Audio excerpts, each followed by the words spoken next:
മൂവാറ്റുപുഴയിൽ മത്സരിക്കുന്ന സ്ഥാനാർത്ഥി ഒരു വലിയ ഞെട്ടിപ്പിക്കുന്ന വാർത്തയായിട്ട് വന്നല്ലോ. എത്ര ദയനീയമാണ് നിങ്ങൾ ആലോചിച്ച് നോക്ക്. എന്താ സ്ഥിതി?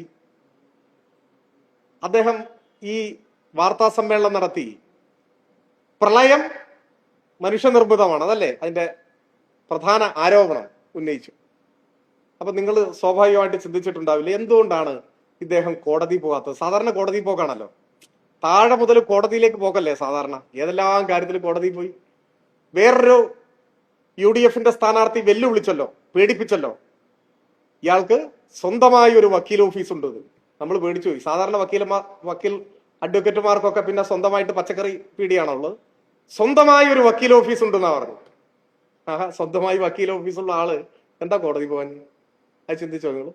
ഞെട്ടിപ്പിക്കുന്ന തെളിവുകളല്ലേ. കേരളം അങ്ങനെ ഞെട്ടി മറക്കിയല്ലേ. എന്താ കോടതി പോകാൻ? കോടതിയിൽ പോയിടത്തോളം മതിയായി. ഓരോ തവണ പോയപ്പോഴും കനത്ത പ്രഹരം കിട്ടി.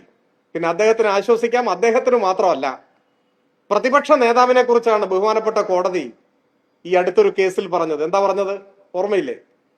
പബ്ലിക് ഇൻട്രസ്റ്റ് ആണോ അതോ നിങ്ങൾക്ക് പബ്ലിസിറ്റി ഇൻട്രസ്റ്റ് ആണോ? ഐക്യ കേരളത്തിന്റെ ചരിത്രത്തിൽ ഏതെങ്കിലും ഒരു പ്രതിപക്ഷ നേതാവ് കോടതിയിൽ നിന്നും ഇങ്ങനെയൊരു പ്രഹരം ഏറ്റുവാങ്ങിയിട്ടുണ്ടോ? നിങ്ങൾക്ക് പബ്ലിസിറ്റി ഇൻട്രസ്റ്റ് ആണോ? അല്ലേ, പബ്ലിസിറ്റി ഇൻട്രസ്റ്റ് ആണോ ചോദിക്കുകയാണ്.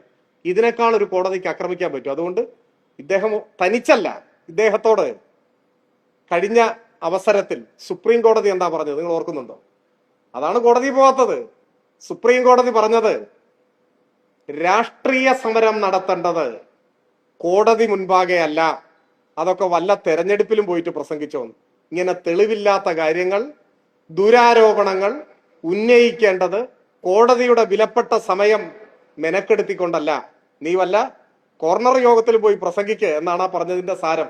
അത് അദ്ദേഹം സ്വീകരിച്ചിട്ടാണ് കോടതി ഒഴിവാക്കി. എന്നാ തെരഞ്ഞെടുപ്പല്ലേ പൂശിക്കളയാമെന്ന് കരുതി വന്നത്.